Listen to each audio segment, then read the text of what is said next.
पिंकी आज पहली बार उड़ रही थी। पास ही पीपल के पेड़ पर बैठी लाडो बहुत खुश थी क्योंकि आज पिंकी ने उड़ना सीख लिया था। अगर आज पिंकी के पापा जिंदा होते तो वो देखकर बहुत खुश होते। आज मेरी बेटी ने उड़ना सीख लिया है। पिंकी, पिंकी बेटा वापस आ जाओ, इतनी दूर मत जाओ। अपनी माँ की आवाज़ सुनकर पिंकी वापस आ जाती है। माँ, ये तो बहुत आसान था। मुझे उड़ने में बहुत मजा आया। कल मैं आपके साथ भोजन लेने जाऊंगी। अब मैं पहाड़ों पर भी उड़ सकती हूँ और आसमान में भी। अरे हाँ पिंकी बेटा, अब तुम हर जगह उड़ सकती हो। चलो अब हम घर चलते हैं क्योंकि अब शाम भी होने वाली है। वो दोनों वापस अपने घर आ जाती हैं। लाडो पिंकी को खाना देती है और अपने काम में लग जाती है। अरे रंगू जी, मैंने आपसे कितनी बार कहा है कि दाना लेने आप उस लाडो के साथ जाया करो। वो न जाने कहाँ से दाना ढूंढ लेती है। अरे हाँ रीमा, तुम सही कह रही हो।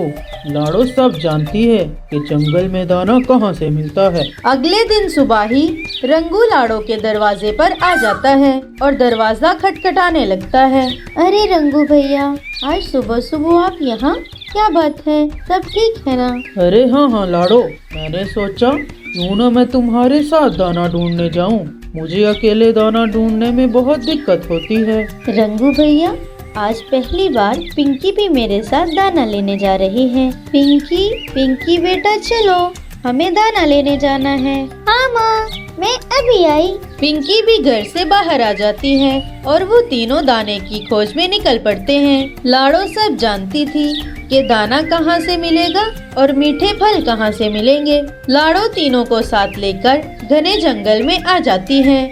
वहाँ बाजरे की बहुत अच्छी फसल थी। माँ, क्या ये दाना खाने लायक है? हाँ पिंकी बेटा, हम इन्हें खा सकते हैं। इन पौधों पे जो लगे सिट्टे हैं, इनके अंदर बीज होते हैं जो हम खा सकते हैं। अरे वाह लाडो, मुझे तो इस दाने का पहले पता ही नहीं था। यहाँ पर तो बहुत ज्यादा दाना है। वो तीनों वहाँ से दाना ले लेते हैं। फिर लाडो दोनों को साथ लेकर पुराने कुएं के पास आ जाती है। उस कुएं के पास बहुत सारे मीठे फल लगे थे। मीठे फलों को देखकर रंगू के मुंह में पानी आ जाता है। वो बहुत खुश हो जाता है। अरे वाह वाह लाडो, आज तो तुमने मजे करा दिए। रीमा तो ये फल देखकर बहुत खुश हो जाएगी। पिंकी बेटा चलो, आप भी ये फल खा लो, फिर हम सब घर जाते हैं। तीनों पेट भरकर फल खाते हैं और थोड़ा थोड़ा फल साथ लेकर तीनों घर की तरफ लौट आते हैं। रंगू जी, मैंने आपसे कहा था ना कि लाडो को सब मालूम होता है कि फल कहाँ से मिलेगा और अनाज कहाँ से मिलेगा। हाँ रीमा, लेकिन अब तो मुझे भी मालूम हो गया है कि फल कहाँ से मिलना है और अनाज कहाँ से मिलना है। रंगू जी, अगर आपको फल और दाने का पता चल गया है कि कहाँ से मिलना है, फिर तो हमें लाडो और उसकी बेटी को ठिकाने लगाना होगा ताकि इस सारे जंगल के फल हमारे हो जाएं और अनाज भी हमारा हो जाए। रंगू जी, हम एक काम करते हैं, हम लाडो और उसकी बेटी को पुराने जंगल में छोड़ आते हैं। वहाँ वो रास्ता भटक जाएगी और फिर इस जंगल का सारा अनाज और फल हम दोनों अकेले ही खाएंगे। क्यों रंगू जी, कैसा लगा मेरा प्लान? अरे वाह रीमा, ये प्लान तो बहुत बढ़िया है। तुम फिक्र नहीं करो, मैं कल ही लाडो को अपनी बातों में फंसा के पुराने जंगल में ले जाऊंगा। वो वहाँ से कभी वापस नहीं आएगी। थोड़ी ही देर में रात हो जाती है। लाडो और पिंकी भी दाना खाकर सो गई थी। सुबह हो जाती है। माँ, मुझे बेरी का फल खाना है। अरे पिंकी बेटा, इस मौसम में बेरी के फल नहीं होते।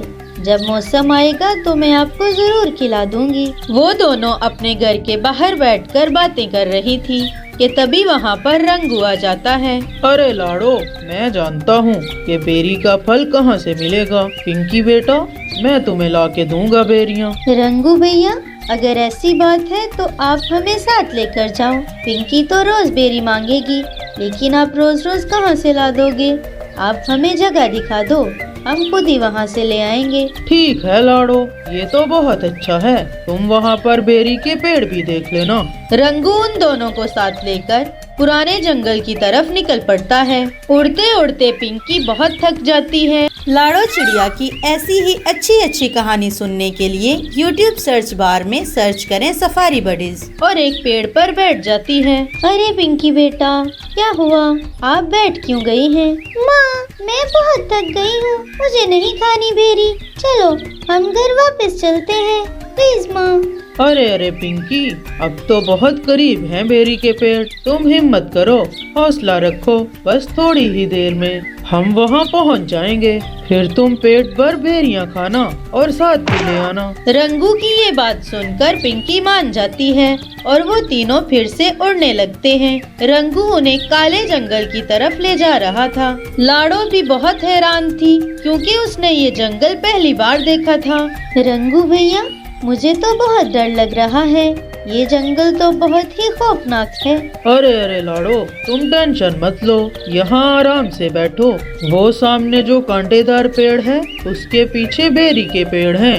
मैं वहाँ से बेरियां लेकर आता हूँ। तुम दोनों यहाँ पर मेरा इंतजार करना। रंगू उन दोनों को एक पेड़ पर बिठा के वापस आ जाता है और पिछले रास्ते से होता हुआ अपने घर वापस भाग आता है। लाडो को वहाँ बैठे बैठे शाम हो जाती है। माँ, रंगू अंकल तो अभी तक नहीं आए, आखिर हम कब तक उनका इंतजार करेंगे? अरे हाँ पिंकी बेटा, ये रंगू भैया पता नहीं कहाँ चले गए हैं। माँ, मुझे लगता है हमें घर जाना चाहिए। हाँ पिंकी बेटा, मैं भी यही सोच रही हूँ। चलो हम घर चलते हैं, मुझे लगता है रंगू भैया हमें धोखा दे गए हैं। वो दोनों वहाँ से उड़ जाती हैं। जंगल इतना घना था कि लाडो उड़ते उड़ते रास्ता भटक जाती है और दूसरी दिशा में निकल पड़ती है। काफी देर उड़ने के बाद दोनों थक जाती हैं। दोनों एक पेड़ की डाल पर बैठ जाती हैं। पिंकी बेटा, हम रास्ता भटक गए हैं, हमें यहीं रुक जाना चाहिए। मेरी माँ कहती थी कि अगर आप रास्ता भटक जाओ तो वहीं रुक जाओ, इससे पहले कि बहुत आगे निकल जाओ। ऐसा सुनकर पिंकी रोने लगती है। माँ, अब हम क्या करेंगे? रंगू अंकल ने हमारे साथ ऐसा क्यों किया? मुझे माफ कर दो माँ, अगर मैं बेरी का फल ना मांगती तो ऐसा कभी नहीं होता। पिंकी बेटा, रंगू भैया बुरे हैं ये तो मैं जानती थी, लेकिन वो ऐसा भी कर सकते हैं ये मैं कभी सोच भी नहीं सकती। मेरी बेटी, आप डरो मत, मैं हूँ ना आपके पास। रात होते ही आसमान में घने तेज बादल छा जाते हैं। थोड़ी ही देर में तेज बारिश शुरू हो जाती है। वो दोनों एक पेड़ की डाल में छुप कर बैठी थी। रंगू जी, ऐसी बारिश में तो लाडो एक ही रात में मर जाएगी। अरे अरे रीमा, वो अकेली नहीं, साथ ही उसकी बेटी भी मर जाएगी। इस जंगल का सारा दाना और मीठे फल हम दोनों अकेले ही खाएंगे। सारी रात दोनों डर डर के निकालती हैं। जरा सी आहट से भी लाडो बहुत डर जाती और अपनी बेटी को अपने पंखों में छुपा लेती। ऐसे ही रात गुजर जाती है, लेकिन बारिश अभी तक रुक नहीं रही थी। रंगू जी, न जाने ये बारिश कब रुकेगी। चलो हम बाजरे के सिट्टे खाने जाते हैं। फिर वो दोनों अपने अपने छाते लेकर बाजरे के सिट्टे खाने निकल पड़ते हैं। थोड़ी ही देर में वो दोनों बाजरे के खेत में आ जाते हैं और दाना खाने लगते हैं। अरे लाडो, तुम यहाँ क्या कर रही हो? इतनी तेज बारिश में घर से बाहर क्या लेने आई हो? अरे मिट्टू भैया, वो रंगू भैया ने हमें यहाँ छोड़ दिया, उसने हमें धोखा दिया। हम तो रात से ही यहाँ बैठी हुई हैं। अरे कोई बात नहीं लाडो, चलो तुम मेरे छाते के नीचे आ जाओ। मुझे इस रास्ते का अच्छे से पता है, मैं यहाँ आता जाता रहता हूँ। वो दोनों मिट्टू तोते के साथ उड़ने लगती हैं। रंगू जी, अब तो ना लाडो वापिस आएगी और ना ही कोई और पक्षी। अब ये सारा दाना हम ही खाएंगे। हाँ हाँ रीमा, और पुराने कुएं के पास वाले मीठे फल भी हम खाएंगे।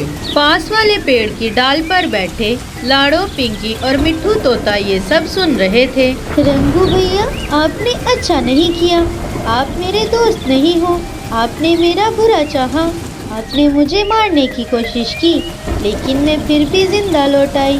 आज से आप मेरे दोस्त नहीं हो। ये सुनकर रीमा और रंगू बहुत शर्मिंदा हो जाते हैं और सर झुका लेते हैं। माँ, हम घर चलते हैं, मैं बहुत थकी हुई हूँ। फिर वो सब अपने घर चले जाते हैं। दोस्तों, आप सब से एक रिक्वेस्ट है, आप सब हमारी कहानी देखते तो हो मगर चैनल को सब्सक्राइब नहीं करते। अगर आपको सफारी बडीज की कहानियाँ अच्छी लगती हैं तो प्लीज चैनल को सब्सक्राइब कर देना। इससे हमें नई नई कहानियाँ बनाने का मोटिवेशन मिलता है।